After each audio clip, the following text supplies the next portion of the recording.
tal da mulher maluca que mata. Oi, mulher! Gente, que semana!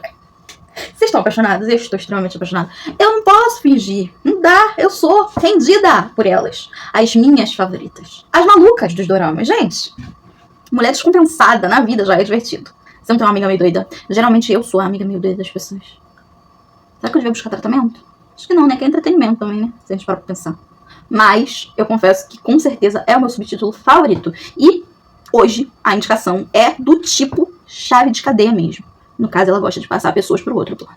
Bom, vem conhecer a nossa maluca de hoje? Tô extremamente atrasada, mas foi uma grata surpresa pra mim assistir em 2025, Quando Ninguém Vê. Quando Ninguém Vê está dublado. E que dublagem, minhas amigas. Cada vez que essa mulher grita e surta, eu me divirto. Na Netflix. São 8 episódios e eu facilmente maratonaria mais 8 aí. Eu acabei não assistindo com ninguém, porque eu não sabia o quão pesado era. Não tem cenas... Tem mais ou menos algumas cenas que são um pouco assim problemáticas, mas não tem tantas quanto eu supus que teria. Eu vim direto de Karma, né? Eu fiz uma dobradinha. Eu assisti num dia Karma e no dia seguinte eu assisti Quando Ninguém Vê. Na verdade, eu já vim de uma semana, eu sentei e quis assistir uma semana de thriller e eu assisti assim, tudo que tinha de thriller novo. Então, eu vim do fim de 2024 pra 2025 assistir todos os que eu não tinha visto, porque eu tinha visto muitos esse ano, tá? Gente, foi uma semana intensíssima, eu dormi pouco, eu fiquei meio noiada, mas assim, eu amei, foi entretenimento puro. Como 2024, 2025 saiu doida. Gente, que prazer, que delícia, que deleite. E aqui nós temos uma doida de carteirinha. Ou melhor, que devia ter o negócio da carteirinha. Eu acho que não tem. Gente, a gente vai conhecer uma prota realmente descompensada. Só que é sempre bom a gente entender que às vezes a culpa é no caso de um daddy issues, do mommy issues, e aqui no caso a nossa prota ela tem um daddy issues, tem sim. E inclusive é muito difícil eu ficar em fixação, acho que é a palavra, tão grande como uma história, a ponto de dizer o que eu vou dizer nesse momento. Eu assistiria um prequel. Mas o que é prequel? É uma história antes da história. Então, quem acompanha Naruto também sabe. Tem o Shippuden. Antes do Shippuden, você tem que assistir Naruto. A história dele criança, lá crescendo. Tem Boruto, que é a história do filho do Naruto. Dos filhos da galera, tudo. Pra você entender, você tem que ter assistido Naruto pelo menos, sabe? Porque as referências, sabe? Tudo ali. E a ideia aqui é... Eu sinto que a história é muito boa. Só que você passa a série inteira entendendo que a doida, ela é foda demais pra ter medo de alguém. Ela tem receio da sua própria vida, tanto com seu ex, quanto com o próprio velhinho da história. Eu vou explicar melhor. Mas eu acho que quando ela encontra o pai e você vê nitidamente que ela tem medo das reações dele, e obviamente que no final você entende que o pai chegaria a extremos pra se livrar da menina, eu acho que ficou pra mim a curiosidade. E eu queria mais dessa atriz, eu amei ela como doida. Eu acho que assim, prêmio de maluca dos últimos bons 3, 4 anos deveria ser dela. Tanto que ela ganhou, se eu não me engano. Porque, gente, entretenimento puro essa menina. Eu não conheço muito bem a atriz, eu vi um outro trabalho dela, mas esse trabalho dela realmente, pra mim, valeu, compensou. A bicha serviu, maluca, descompensada, doida, gostosa, sexy, linda, ensanguentada e bonita. Eu nunca vi isso na minha vida. Que mais me pegou? De todos os edits que eu via, de todas as coisas, as fotos, os negócios, essa imagem ficou grudada na minha cabeça, ela tá linda, bem ensanguentada, e rola exatamente esta cena. Que às vezes é foto, e às vezes é uma foto e tal. Mas não, amigas, tem exatamente esta cena. E quando rolou, eu dei um grito, às 3 da manhã. Meu vizinho deve me odiar. Hoje mesmo eu tô aqui às 2 da manhã falando com vocês, mas amanhã é sábado, né? Eu não vou acordar cedo. Então, tô aqui. E é muito doido, porque a bicha entregou da primeira cena, da primeira vez que ela aparece. E parece uma pobre coitada até a última. Mas tá bom. Vamos à história, que eu falei muito. Aqui a gente tem a nossa prota. A nossa prota, é interessante entender que a gente tem 2 histórias em paralelo, tá bom? Que elas se ligam em algum momento. E eu acho que talvez isso seja um indício de que eles tenham vontade de continuar essa série. Não sei, que eu não sei, porque na época ela fez muito sucesso, mas o sucesso não se estendeu horrores, como geralmente a Netflix procura pra poder avaliar se vale a pena trazer uma segunda temporada ou não da série. Então, não sei.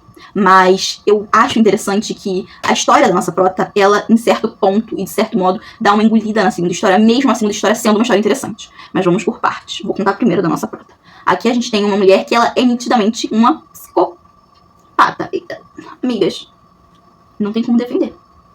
Ah, ela é uma grande gostosa, ela é uma grande gostosa. Ah, que ela entregou muito. Ela entregou muito, mas ela é. E ela é nível transformar crianças em camiseta de saudade. Amigos, é um pouco complicado. E eu acho que me pegou muito essa premissa de ela, né, a criança. E eu fiquei muito assim com medo, que eu pensei, mano, será que vai ser muito gráfico? Será que a ideia é mostrar e tal? E não, tá? Você que tenha esse mesmo problema, que talvez não queira ver por conta disso, fica tranquilinho, não é. É bem subentendido. Eu acho que a ideia mais subentendida da série é sobre o menininho, graças a paz. Mas é muito interessante, tá? Imagina que o nosso outro prota dessa história é um senhorzinho que tem uma casa de veraneio, que é basicamente ali no quintal da casa dele. Então, né, no quintal da parte que ele fica ali, tipo um loft ali no segundo andar. E ele aluga, e é lindo, o local é incrível, perfeito, maravilhoso. E no belo dia chega lá uma menina com uma cara de boa moça, com um menininho, que é meu filho, não sei o que, meu filho. O menino, gente, mais pra frente a gente entende o porquê dessa associação materna que o menino tem com ela, mesmo ela sendo uma grandíssima babaca com o menino. É que basicamente a mãe, e olha doida, entendeu? Sumiu no mundo, foi-se embora. Não sei se veio lá, né, de vala, se foi de vala, mas ela foi-se embora. E aí o menino meio que era muito pequenininho, então quando ele cresceu, a única pessoa que tinha por perto era ela, e ele associou. Por que ela era a única pessoa que estava por perto? Porque ela casou com o pai do menino. E qual é o B.O. todo? Gente, ciúme, tá? É ciúme. Ela tem essa necessidade de ser o centro da vida de todo mundo. E, gente, ela lidando com o velho, o outro prota, é a prova viva disso. Ela tem a necessidade de ser o centro e o mundo dos outros, independente de você ser uma pessoa que vai ficar a longo prazo ou a curto prazo na vida dela, independente de ela ter alguma ligação com você ou não. Ela tem essa necessidade de se encalacrar na tua vida, tal qual um ser escuso, estranho, e sugar a tua energia. Uma coisa ruim mesmo. E ela basicamente vai levar o menino pra lá mesmo que pra se livrar do pobre coitado do menino. Gente, não tem outra explicação. É só pra se livrar do menino. E gente, é muito estranho, sabe? Sei lá, pra mim, né? Foi muito estranho. E tá, não que seja leve, mas é isso. Rola e ela vai embora. E o velho vai pra casa e tal, ele encontra com ela na rua, olha assim, foi embora. Começa a catar as roupas de cama, coisa que ele leva pra lavanderia, do cara que é o mais legal da série toda. Assim, fofinho e tal. Aleatório, personagem extremamente aleatório. Que aparece nos momentos mais aleatórios. É meio que fofoqueiro do bairro. E o cara fala pra ele assim: tá faltando 2 toalhas. E ele volta pra casa. E a saga da toalha meio que deixa ele intrigado com o disco de vinil que ele tinha achado com sangue. Aí um disco de vinil com sangue, 2 toalhas desaparecidas. E ele resolve dar uma checada. Ele lembra que quando ele olhou pra ela no carro, né, encostado no carro fumando, ele não lembra de ter notado o menino. E aí ele começa a fuscar e puxar nas câmeras. E cadê o menino? Cadê o menino? Tem um momento pra lá que não se sabe do menino. E aí, como toda boa pessoa normal, o que ele resolve fazer? Isso mesmo. Se você disse virar cúmplice e limpar a casa toda, exatamente.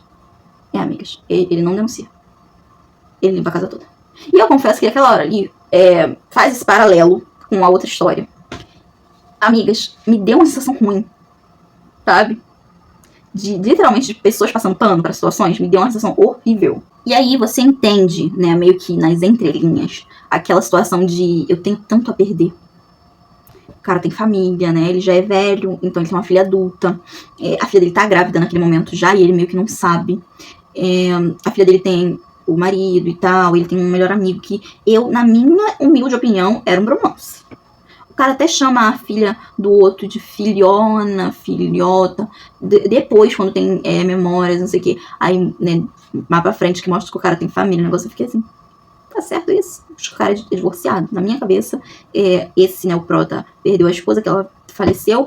E o outro é separado e eles vivem um romance LGBT, é velho. Na minha cabeça é isso. Porque eu não sei não, gente. Assiste lá e volta aqui pra comentar. Eles têm um negócio, assim, uma amizade muito forte, que estão sempre muito encalacrados no outro. Literalmente, sempre todo grudado no outro. E aí eu fiquei com essa coisa, sabe? Ele faz por esse motivo? É por esse motivo. É estranho. Você faxinar a casa depois de você achar que alguém matou alguém? É estranho. Só que aí corta. E tem um avanço de 1 ano, quando a doida volta pra lá. Mas antes disso, você precisa ouvir a outra história. Na outra história, nós temos uma família como protagonista. A gente tem o pai, que é o Tchugaru, gente. Eu amo esse ator, gente. Ai, gente, eu não consigo parar de completar nada que esse homem tá, né? Nem foi de propósito dessa vez, porque eu sou apaixonada nesse ator, mas eu nem sabia que era ele, o prota aqui. Ele com a esposa e o filhinho tem um hotel, que é um hotel bem, sabe, cuidado, zelado. Aquela coisa de foi conquistado com esforço, sabe? Numa cidadezinha pacata, pequenininha, negócio e tal. E o filho pequeno ainda e tal. Ai, gente. Só que eles são muito, muito agradáveis, sabe? Muito bondosos, não sei o quê. Um dia de chuva, ele vê um carro parado e ele vai até o carro e fala com o cara, né? Pro cara ir pro hotel, não sei o quê. E assim, amigas, naquele momento só me remeteu a... Não sei se vocês já viram, mas eu gosto muito de acompanhar coisas sobre true crime. Eu acompanho muito. Até esses dias eu assustei meu marido de tanto que eu vejo essas coisas. E eu vi, há um tempo atrás, saiu uma reportagem, né? Com um jornalista super renomado que fez uma reportagem Um dia ele tava procurando um serial killer que quisesse passar pra ele ali, basicamente, que o que não fazer para não ir de vala, para não virar camiseta de saudade. Já que a gente não vem escrito na testa serial killer doido, entendeu? Psicopático, assassino. E ele falou, não seja educado, sabe? Não seja aquela pessoa super solícita, super educada, que é basicamente o que as nossas mães e os nossos pais nos ensinam a vida inteira.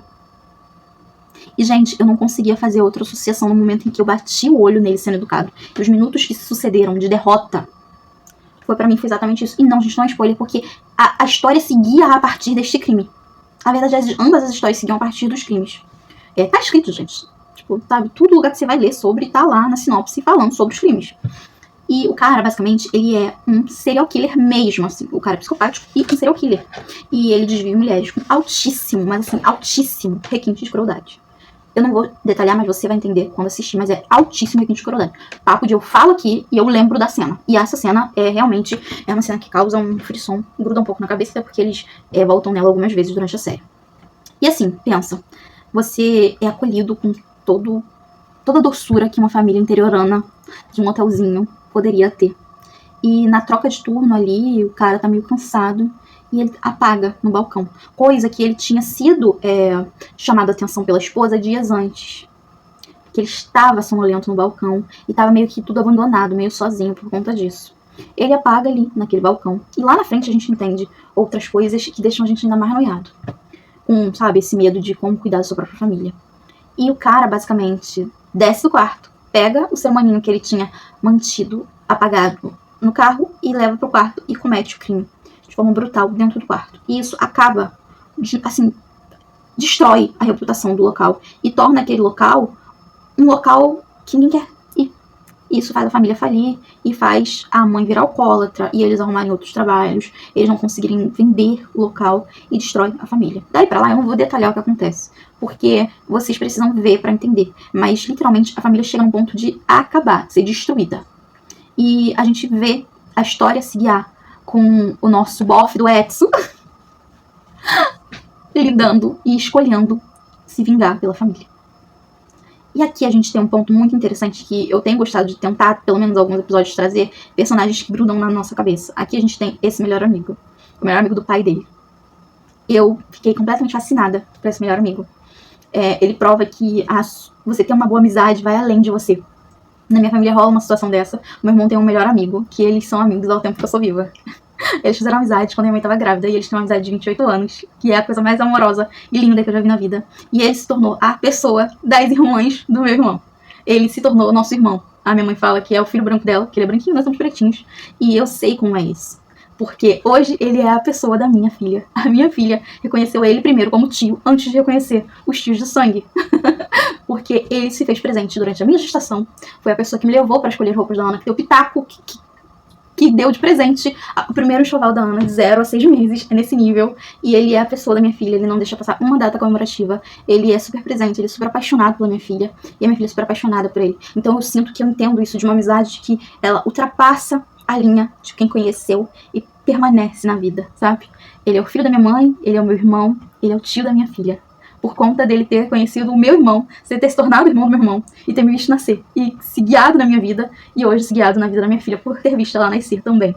E eu acho isso a coisa mais incrível e linda do mundo. Assim como eu acho a coisa mais incrível, dentro dessa história, todo o ideal e tudo o que esse amigo é capaz de fazer. E sim, eu vou te deixar esse ponto de interrogação, esse cavalo, essa dúvida gigantesca na cabeça, porque você precisa assistir quando ninguém vê. Você precisa ver o que as pessoas fazem quando ninguém vê. Eu gosto muito do início dessa série, porque ele traz uma frase que fazia parte de um livro que eu gosto bastante quando eu era criança. Eu li, se eu não me engano, por obrigação na escola, mas assim, inúmeras histórias tem esta frase, inúmeras histórias.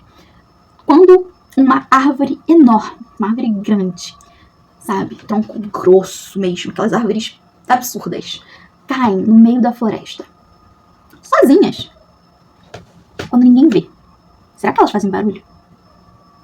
Essa é a primeira e a última frase dessa série.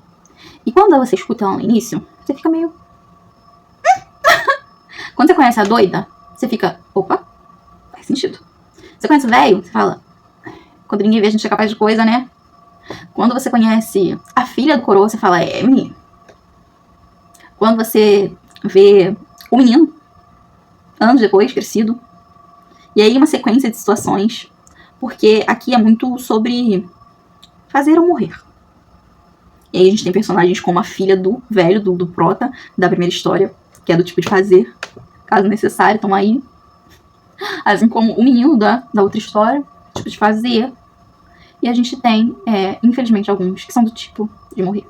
Eu acho que é uma indicação fantástica. Eu queria que alguém tivesse panfletado pra mim, porque eu teria assistido antes.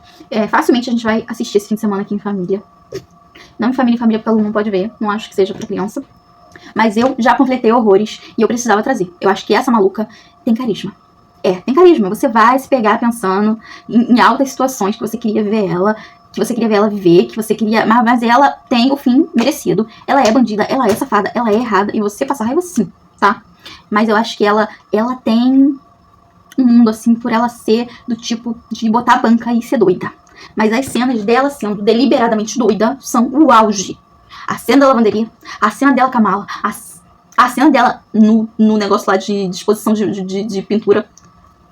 Que sim, ela é doida, mas ela tem emprego, tá bom? Respeita ela é doida, mas ela é pintora. As cenas dela com o ex, pra mim, são um primor.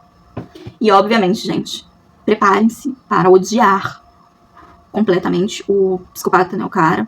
É babado, assim. As cenas dele e os diálogos, e você vai tomando ranço.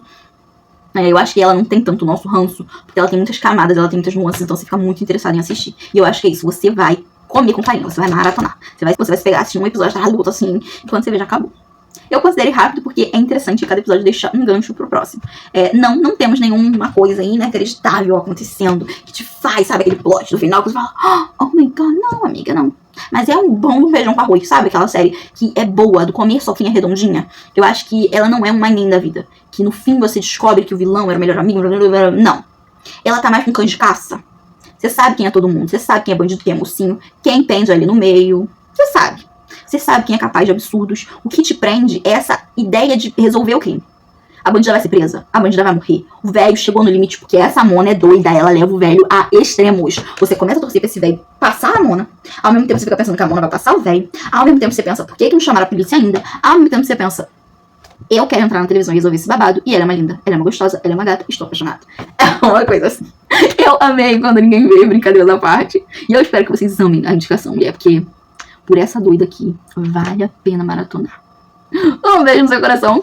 Fica com Deus e até amanhã, quando a gente for conhecer outra doida. Tchau, tchau.